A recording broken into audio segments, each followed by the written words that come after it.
Yeah, we can hear all of you. Okay, great. So yeah. Great. Well, hi, everybody. Hi, New Hi, York Warren. Comic-Con. Woo! All right. We're also happy to be part of this film. It's something Warren and his writing partner Sharon Cobb worked on for a very long time, and we're so happy to have Warren here in Shreveport directing us and joining our panel today. We are so lucky, you guys. We have Sean Astin here. Say hi, Sean. Hi, Sean. We have Madison Wolf here. Yes. And we have, there she is. Hey, Madison. And we have Breck Basinger here as well. Hello. Hi. Yes.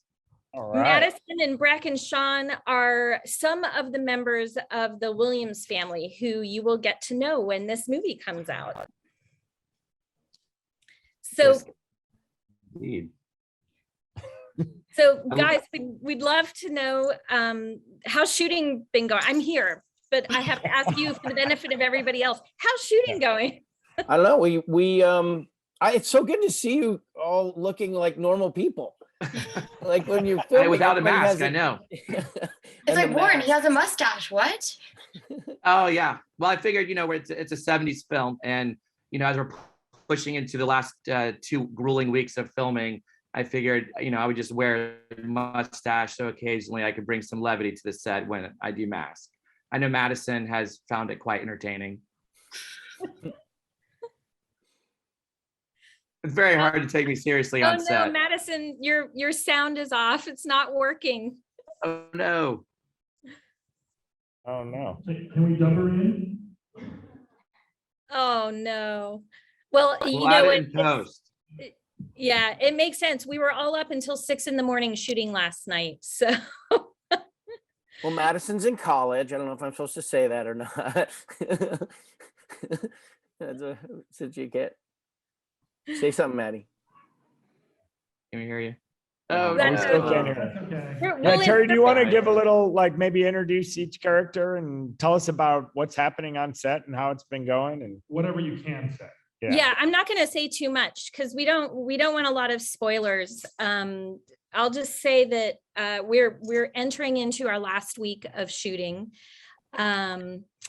We have exactly 5 days left, and we have had a great time here in Shreveport. We've had some challenges. Hurricane Ida was a challenge, and Tropical Storm Daniel. We've had mosquitoes and mud and rain. But our crew has been amazing, and our actors, I don't know if any of you have been following it on social media, our actors, you guys look like a real family. We couldn't have cast it any better. I think you actually look like a family that just came out of a family photo and just came to life. No, they really do. We feel like a family too. We Yeah, feel like a family. It didn't take very long for all of us to just kind of like, I don't know, I have the paternal protective thing going. I don't know if that's just my default setting right now, but I look at these ladies, and Allie isn't here, but we, when you're in a very agrarian setting, which is basically where we were, and they kind of out of Shreveport, you just have each other.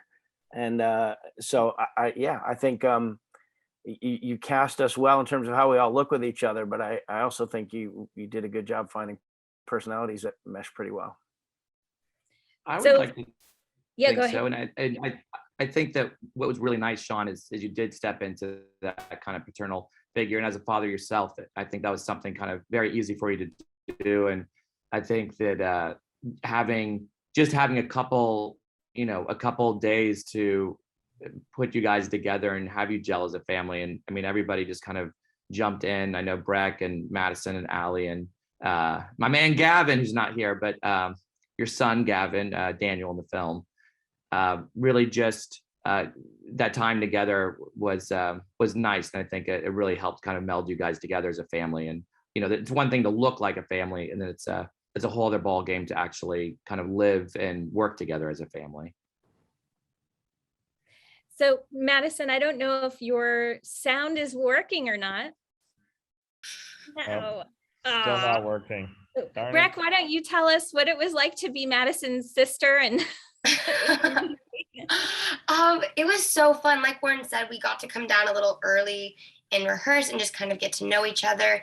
And the very first day we drove to rehearsal, Madison and I drove together. So not only is it like really nice just being around people, getting to film during a pandemic. So it was like this like fellowship, companionship that I've been lacking. So I feel like that also just made us bond so much quicker. I had so much fun with her. She is such a hard worker. Like the fact, like Sean kind of said this, but she's doing school, she's leading this film, like she kicks butt, and it was really cool to get to like see her in action doing her thing. Thank you, Breck. Oh, now we can hear That was you. my voice. Yay. Yay! I had to get off and log back on. I only heard the last part of what you said, but it was amazing working with Breck too. She is also such a hard worker and such a phenomenal actress, and we bonded really quickly. And I felt so lucky. I mean, you know, going into a film, you never know like what the cast and crew is going to be like, but I was just so lucky to have Breck as my sister because, like I said, we just created that bond so quickly. And the whole family, like I genuinely had so much fun with you guys. People keep asking me like, how was the film? And I'm like, I just, the whole cast and crew, like, I don't know if I've ever bonded so quickly with a group of people. And I'm not just saying that. I agree 100%. I mean, y'all were saying like Sean really, you know, filled that paternal role, and I really agree with that. I think Allie, you know, who plays our mom, she's not here, did the same thing, and Gavin, who played our little brother, it was so much fun, and yeah, we got really lucky. Since I'm the kind of older performer here, I kind of have to reinforce what you are both saying for this group at New York Comic Con, that you guys don't know what you're in for yet with these performances, but you know, my mother is a world-class actress. She Oscar-winning, Emmy-winning actress, and you know, president of the union, and just beloved Patty Duke. You know, and the one thing that my mother instilled in me above all else was professionalism. And I look at Breck and Madison, who both kind of look like my mom a little bit, maybe a lot taller than her, but you both have I speak to the audience, have such a professional ethic. And Madison, as the kind of, you know, the focal point of the drama of this thing, I don't know whether to speak to you or to the group, but this is a compliment that, you know, if I get hit by a bus, I want to have paid it because it's absolutely earned. And that is just her focus, her singular focus on this character, and the stakes for the character who's in this jeopardy, and the kinds of families and the suffering that's gone on that connects us to kind of a real, you know, there's a layer of reality to this drama that is really impressive, like really, really, really world-class performers, both of you. And so it was a privilege to be able to, I'm not just saying it. I mean, I had several moments where I just noted consciously to myself, like, wow, look at these women and what they're doing, because you're women, you know. I mean, you play these younger characters in the movie, but so yeah, I can't wait to see the fully rendered performances in the movie, and I can't wait to see what you do with your careers going forward. And you know, I'll be able to play grandpa soon, and so I fully expect that that'll happen. Oh, Sean, thank you so much. And I can note that because Sean often, after a take, he would kind of look over at me and kind of give me that, like, oh, that was strong. You know, that was pretty impressive. So, and I couldn't agree more, obviously. You've been, all of you, I mean, Sean, you're a world-class actor and talent. And, you know, having worked with you for the first time, I had no idea what I was going to be walking into on day one. And honestly, I can't thank you enough for bringing your warmth, just as a parent, as an actor, your generosity and spirit to the whole crew and the cast, and to me, you know, just being able to, you know, listen to your words of advice and not take all of it, but no, I'm kidding. But being able Well, it's to, not all good. being able to really, you know, help. I mean, it was great. It was like having, you know, a mentor on set with all of us. And I think that for me, that greatly appreciated that.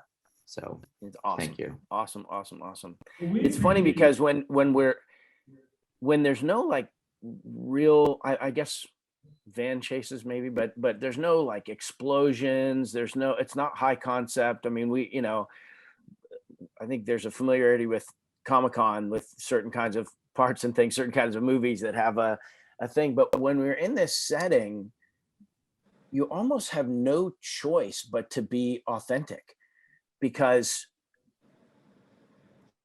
like what else are you gonna do?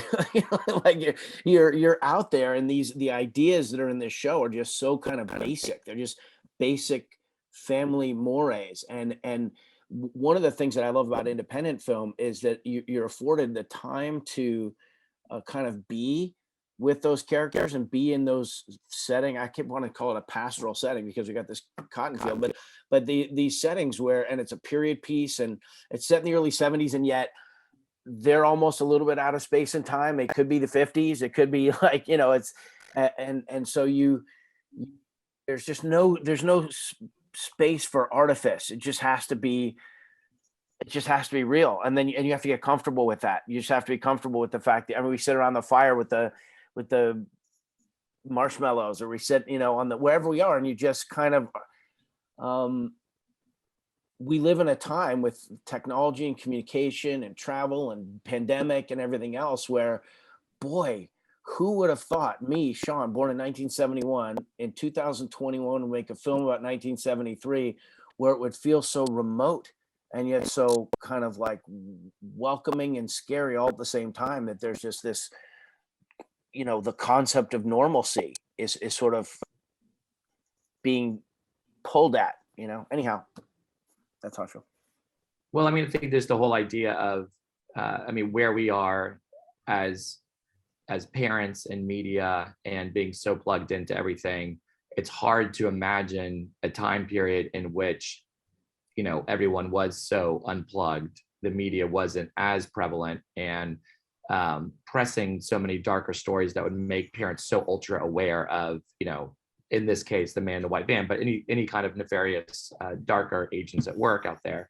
In 1973, 1974, it was really in the small towns, a place of a quiet and solitude and safety and security where parents really didn't have those kind of concerns.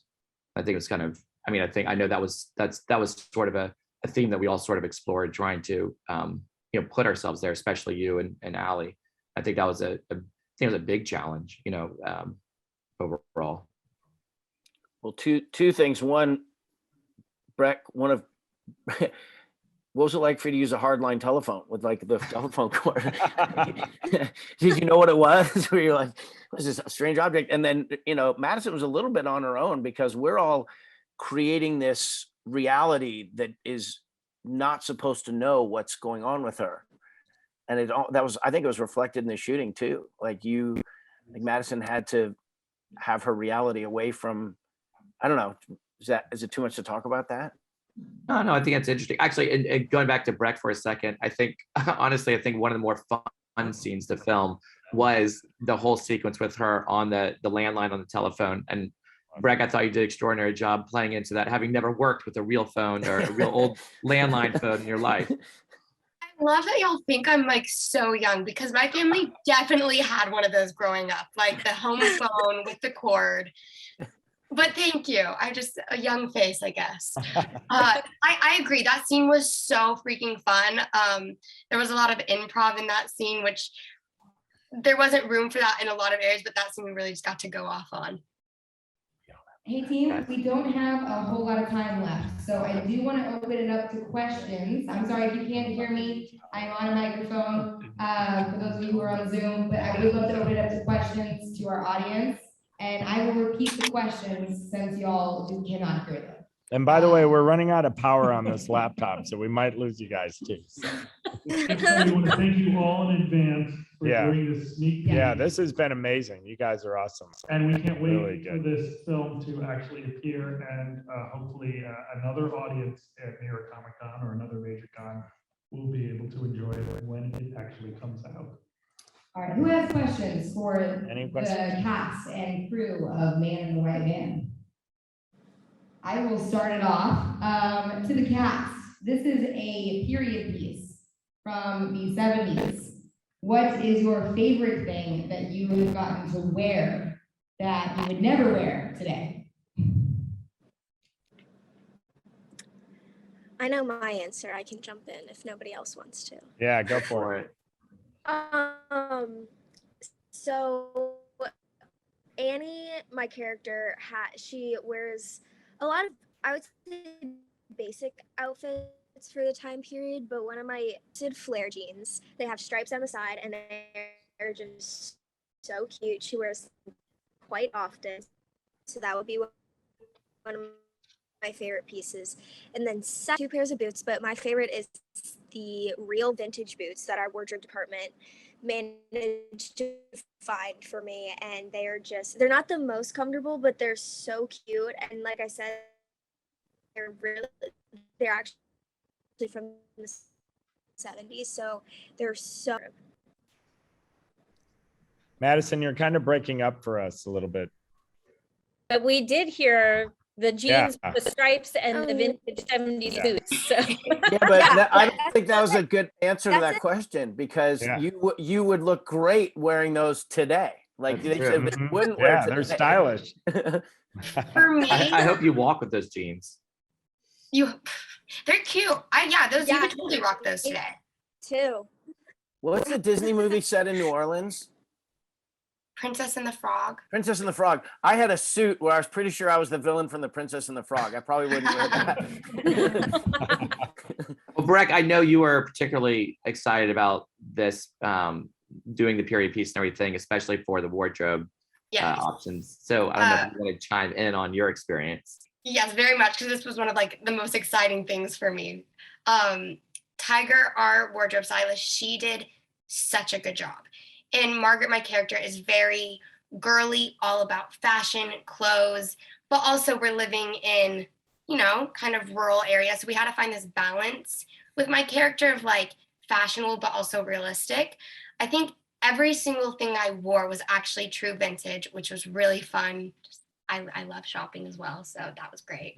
I definitely know my favorite thing, and something I also do not own anything like it right now, was my nightgown. I got to wear the long Sandra D nightgown, and every time I wore, I just felt I was floating around. That's awesome. That is so cool. All right, I'm going to. Should we check if there are questions about anything? Yes. Yeah. Anyone have questions about yes? I noticed an equestrian through line and sizzle reel, and I wanted to know what their experience was like if there are horses in the film working with the animals. Awesome. That's a great question. What's your name? Eric. Eric. Okay, so those of you on set, Eric from the audience has asked that he noticed that there's an equestrian element to this film. So what is that like working with horses on set, and who had to learn how to ride? Good question. Yeah. I don't know if you guys can hear me or if my volume is working well. Okay, great. So hi, Eric. I wish I could see you, but yes, the equestrian element to the film is one of my favorite parts. I used to take horseback riding lessons when I was home. I've always wanted a horse, so I think it's such kind of a breaking cool, up again. it's very. Man, you guys, I'm so sorry. It's okay. I know I could, if I could relay the message from her. She, she grew up riding horses and, used to take lessons a lot. So, she's obviously been very busy doing other projects and other films and TV and such. So when this role came around, she was looking forward to it, particularly to get back on a horse again. And we've together sort of arranged a plan and getting her back on a horse and a schedule to get her out riding. And she has embraced it in such an extraordinary way that seeing her on the horse on camera now, especially when we go high speed, slow motion, she looks fantastic on a horse. She is such a strong rider. Just seeing her galloping around and taking charge of the horse, whose real name is Blackjack, but in our story, the horse's name is Rebel, for good reason. But I feel like Madison and Blackjack have developed their own relationship over the last few weeks on the project. And, even that is kind of has paid off on camera in spades. That's awesome. Very Thank cool. you. Other questions from the audience? Yes. Before we lose them. I don't know, were there any 70s movies that they were told to watch or that they loved? That's a great What's question. Sean's favorite 70s? Okay, great question. What's your name? Mike. Mike. Mike's question for those of you in Shreveport is, were there any 70s movies that you took as inspiration that you watched before this, before you started filming? And Sean, also, what is your favorite 70s movie? Switch the. Probably Raiders of the Lost Ark. So, but there's so many to choose from. 70s was just such an incredible era of movie. That book, Easy Riders, Raging Bulls. If you just look through the glossary of all the movies in that book, those are my favorite movies of the 70s. But Allie really keyed in on love story. Allie Larder, who plays my wife and our mom, your guys' mom, the matriarch of the family. She really keyed on that one. For her character and for our relationship, and it kind of set a really interesting tone in my mind. There's that great book, The Kid Stays in the Picture, where the whole story of the making of that movie with Ali McGraw and stuff kind of, I don't know, it just loomed large in my mind, and there's this kind of like mental shape shifting that went on when she really connected with that movie. So I don't know, Jaws. There's so many. I don't know. There's so many. The first movie I ever saw, like drive-in movie, was like Attack of the Killer Ants or something like that. So maybe not appropriate for this movie in terms of inspiration, but yeah. So ladies, what about you guys? Oh, and Madison, just talk slower and your mic doesn't cut out as much. I will try. It's a direction. Oh my God. That's hilarious. Well, I want to hear her. All right, and time check, we have about 3 minutes. Yeah, we're running short on time here, guys. Yeah, I think we should thank our amazing guests. Thank you guys so Thank you, much. Yeah, you guys have been Sure. incredible. Thank you. Thank you, guys. Thank you, guys. I know you're not on the screen, but thank you so much for zooming in as well. And Satine and Bob.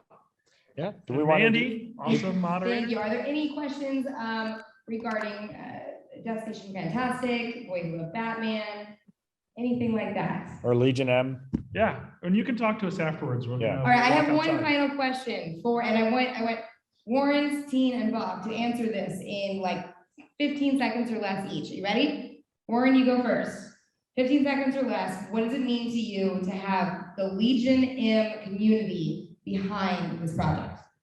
Oh, I mean, just having the whole Legion behind this project from day one is it's a really powerful force to be reckoned with. I mean, there's so much leverage that the Legion brings to the industry and behind a project to just get it off the ground, bring it to fruition, and especially I think it'll be huge when we actually get into the marketplace. Awesome, man. Thank you. That's amazing. Satine, 15 seconds or less. What does it mean? Legion M is a family that supports you in creativity, and I love that you guys have Dungeons and Dragons. Awesome. Okay, Bob, go for it. Well, it's great fans and great enthusiasm. And I will say I discovered as part of our at the early stages of our collaboration that you guys are everywhere. My assistant is an investor. Oh, nice. Awesome. That is incredible. Okay, everybody, again, thank you so much for coming to the Legion M Yeah, panel. thank you. We are still at our booth. Thank you, guys. Questions, we are literally here for you. That is the entire point of this company. Thank you again and have a wonderful rest of your NYCC. Yeah, thank you. Come see us at our booth. Thanks, everyone. Appreciate you being on the Zoom call. Thank you, Terry. Absolutely. Thank you, Warren. guys. So Charlie, nice to see your Brett. faces. Guys. Great job. Aw, I miss you, Brack. See you. Bye. Bye.